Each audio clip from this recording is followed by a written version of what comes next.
कक्षा 11 प्रश्नावली 1.2। प्रश्नावली 1.2 में हम लोग पढ़ेंगे रिक्त समुच्चय, यानी कि द एम्प्टी सेट। रिक्त समुच्चय क्या होता है? एक समुच्चय जिसमें एक भी अवयव न हो, कोई ऐसा समुच्चय हो जिसमें कोई अवयव न हो, यानी एलिमेंट्स न हो, उसे हम रिक्त समुच्चय कहते हैं। कोई भी अवयव न हो, जीरो हो, उसे हम रिक्त समुच्चय, इसी रिक्त समुच्चय को शून्य समुच्चय भी कहा जाता है। तो शून्य समुच्चय या रिक्त समुच्चय को फाई से भी शो करते हैं, या फिर कर्ली ब्रैकेट से भी प्रदर्शित कर सकते हैं। इसे फाई से भी प्रदर्शित करते हैं और कर्ली ब्रैकेट से भी प्रदर्शित कर सकते हैं। रिक्त समुच्चय हमने समझ लिया था कि रिक्त समुच्चय क्या होता है, यानी कि रिक्त रहेगा समुच्चय कर्ली ब्रैकेट के अंदर, यानी कि रिक्त रहेगा, कोई भी नंबर नहीं आएगा। तो उसी बेस पर है पहला सवाल। फर्स्ट है, निम्नलिखित में से कौन सा रिक्त समुच्चय के उदाहरण है? 2 से भाज्य विषम प्राकृतिक संख्याओं का समुच्चय। 2 से भाज्य विषम प्राकृतिक संख्या, तो 2 से भाज्य तो कोई विषम प्राकृतिक संख्या होता नहीं है। जैसे विषम प्राकृतिक संख्या को हम लिखना चाहते हैं तो लिखेंगे 1, 3, 5, 7, 9, 11, 13। इसमें से कोई भी संख्या 2 से भाज्य नहीं है। जिसको भी 2 से भाज्य करेंगे वह जो कि कुछ न कुछ शेष आएगा। इसका मतलब यह है कि विषम प्राकृतिक संख्या जो होता है वह 2 से भाज्य नहीं है। तो यदि हम इसका समुच्चय बनाया है तो इसका समुच्चय बन नहीं पाएगा। मान लीजिए समुच्चय का नाम रख देते हैं, सेट का नाम ए, तो यह रिक्त रहेगा। इसमें कोई भी ऐसी संख्या हमें नहीं मिल रही है विषम प्राकृतिक संख्या जो कि हम इसके अंदर लिख सके, तो यह समुच्चय नहीं होगा। तो 2 से भाज्य विषम प्राकृतिक संख्याओं का समुच्चय नहीं है, तो यह रिक्त समुच्चय है। तो इसका हल हो जाएगा, हल यह रिक्त समुच्चय है।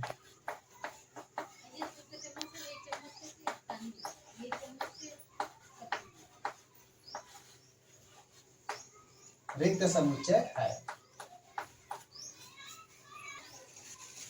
दूसरा है सम अभाज्य संख्याओं का समुच्चय। सम अभाज्य संख्या हमको बनाना है, तो इसमें सम अभाज्य संख्या का समुच्चय हम मान लीजिए लिखना चाहते हैं, सम संख्या लिखेंगे 2, 4, 6 और 8, 10। तो अभाज्य हो, अभाज्य कहने का मतलब कि वह किसी से न कटे, सिर्फ अपने आप से कटे। अभाज्य संख्या में एक को छोड़ करके, ये 2 तो कट जाएगा, 6 भी कट जाएगा, 8 भी कट जाएगा, 10 भी कट जाएगा। तो ये 4, 6, 8, 10 इसके आगे की जितनी भी संख्याएं होगी सब भाज्य है, अभाज्य नहीं है।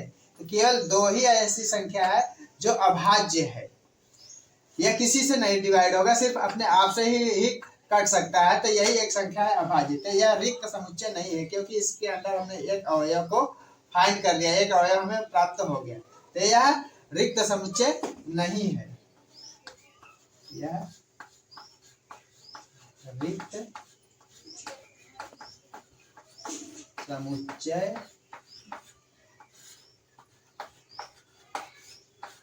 नहीं है। इसके अंदर हमने एक अभाज्य संख्या को प्राप्त कर लिया है। इसका थर्ड पार्ट है x सच दैट x एक प्राकृतिक संख्या है, x लेस देन 5 यानी कि 5 से कम हो। जो प्राकृतिक संख्या हम लिखेंगे 5 से कम हो, और साथ ही वही संख्या 7 से ज्यादा हो। तो हम 5 से कम संख्या को लिखते हैं प्राकृतिक संख्या। तो 5 से कम संख्या हो जाएगी 1, 2, 3, 4। 1, 2, 3, 4 यही 5 से कम संख्या है। मान लीजिए x बराबर 1 है, x बराबर 2 भी है, और x बराबर 3 और x बराबर 4 हम ले रहे हैं। तो वही साथ ही यही संख्या यानी कि 7 से ज्यादा भी हो।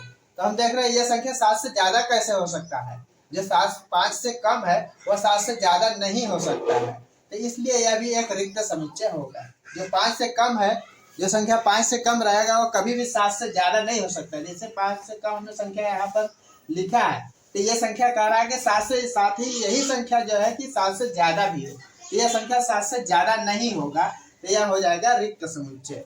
मान लीजिए इसका हमने सी नाम रख दिया समुच्चय का, तो हो जाएगा रिक्त समुच्चय। यह है रिक्त समुच्चय का उदाहरण है, रिक्त समुच्चय है। अगला फोर्थ पार्ट है y सच दैट y भी किन्हीं दो समांतर रेखाओं का उभयनिष्ठ बिंदु है। समांतर रेखाओं का उभयनिष्ठ बिंदु है, तो समांतर रेखाएं जो होती है उसके बीच का डिस्टेंस हर जगह इक्वल होता है, सेम होता है। मान लीजिए ये समांतर रेखाएं हैं ऐसे, तो इसके बीच का हर जगह डिस्टेंस, यहाँ मान लीजिए 5 सेंटीमीटर है, तो यहाँ पर भी 5 सेंटीमीटर ही होगा, हर जगह एक ही रहेगा, तो उसे हम कहेंगे समांतर रेखा। तो जो समांतर रेखाएं होती है कभी भी एक दूसरे को कट नहीं करती है, यानी कि ऐसे जाकर के कभी भी ऐसे मिलती नहीं है, क्रॉस नहीं करती है। तो यह उभयनिष्ठ बिंदु कह रहा है कि y सच दैट y भी किन्हीं दो समांतर रेखाओं का उभयनिष्ठ बिंदु है, तो यह उभयनिष्ठ बिंदु नहीं है, कहीं भी वह मिलेगा नहीं। तो इसका हो जाएगा, यह भी एक रिक्त समुच्चय का उदाहरण है। तो इसका मान लीजिए समुच्चय का नाम D है, D, तो रिक्त स्थान खाली रहेगा इसका, क्योंकि कोई समुच्चय इसका मिल नहीं रहा है, नहीं मिल रहा है तो इसको खाली रखेंगे, यही रिक्त समुच्चय का उदाहरण है। फिर लिखेंगे रिक्त समुच्चय नहीं है, यह रिक्त समुच्चय का उदाहरण है, यह रिक्त समुच्चय का, यह रिक्त समुच्चय है, लिख देते हैं, यह भी रिक्त समुच्चय है।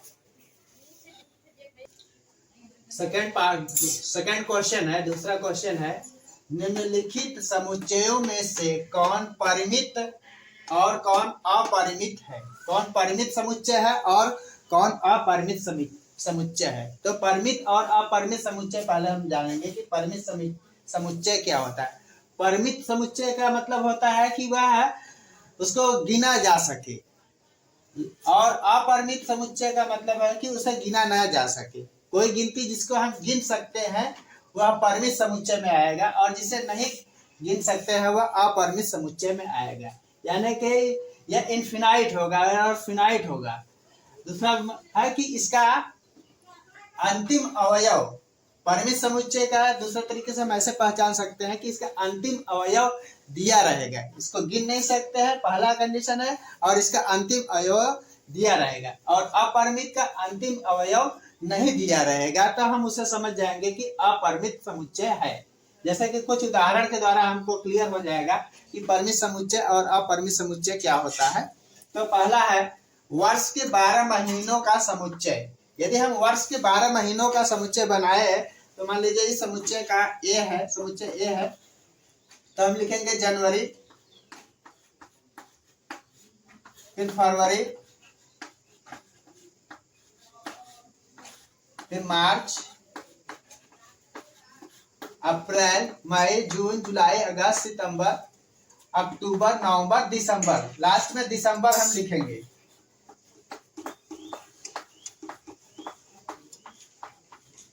दिसंबर के बाद तो हम कोई दूसरा महीना लिखेंगे नहीं, दिसंबर तक खत्म हो जाता है, यानी कि 12 तक हम इसको गिन सकते हैं कि 12 महीना है, और इसका अंतिम अवयव दिसंबर ही आएगा। जब अंतिम अवयव दिया है तो यह हो जाएगा परिमित समुच्चय। तो यह हो गया हमारा परिमित समुच्चय। तो हल हो जाएगा इसका, करण निम्नलिखित में परिमित और अपरिमित बताना है, तो यह हो जाएगा हल परिमित समुच्चय, परिमित समुच्चय। सेकंड पार्ट है 1, 2, 3, 4, 5, 6 ऐसे असंख्य संख्याएं दिया गया है। तो असंख्य संख्या दिया गया है, इसको हम गिन नहीं सकते हैं, और इसका अंतिम पद नहीं दिया है। जब अंतिम पद नहीं दिया है तो वो हो जाएगा अपरिमित, अपरिमित। अपरिमित का मतलब अंतिम पद न दिया हो, यानी कि वह गिना ना जा सकते। यहाँ पर गिनतियां जो दिया गया है अनगिनत दिया गया है, डैश डैश करने का मतलब कि उसके आगे लिखते ही जाइए, तो यह हम गिन नहीं सकते हैं, तो यह अपरिमित का उदाहरण है।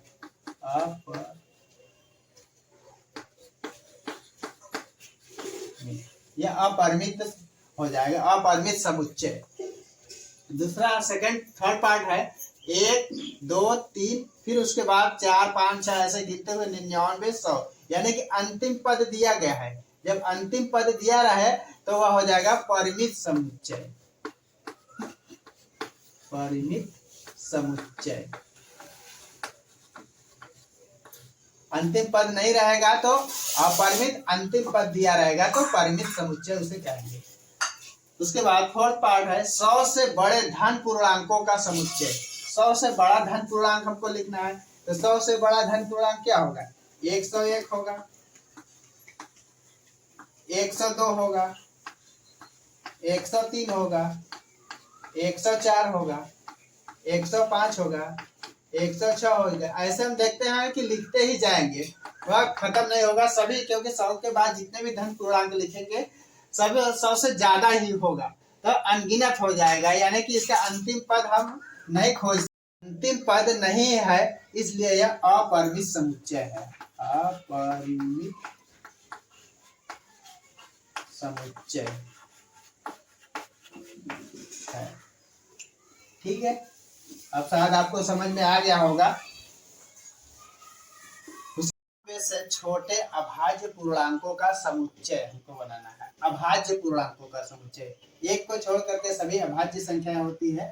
तो 2 हो गया, मान लीजिए 3, 5 जो किसी से न डिवाइड हो, सिर्फ अपने आप से ही डिवाइड होते हैं। 2 होता है, 3 होता है, 5 होता है, 7 होता है, 9 होगा, 9 नहीं होगा, फिर उसके बाद 11 होगा, 13 होगा, फिर उसके बाद 17 होगा। ऐसे हम खोजते हुए जाएंगे तो एक बार 99 से पहले ऐसा पद हमें कोई ना कोई पद, अंतिम पद मिल जाएगा, जिसे है कि अंतिम पद होगा 99 से पहले ही, तो उसे हम काउंट कर सकते हैं, गिन सकते हैं। तो जब हम उसे गिन सकते हैं तो वह हो जाएगा परिमित समुच्चय। तो यह भी एक प्रकार के परिमित समुच्चय का उदाहरण है, क्योंकि अंतिम पद हम इसको यदि करते हुए इस तरीके से जाए तो अंतिम पद हम पा सकते हैं, तो यह परिमित समुच्चय का उदाहरण है।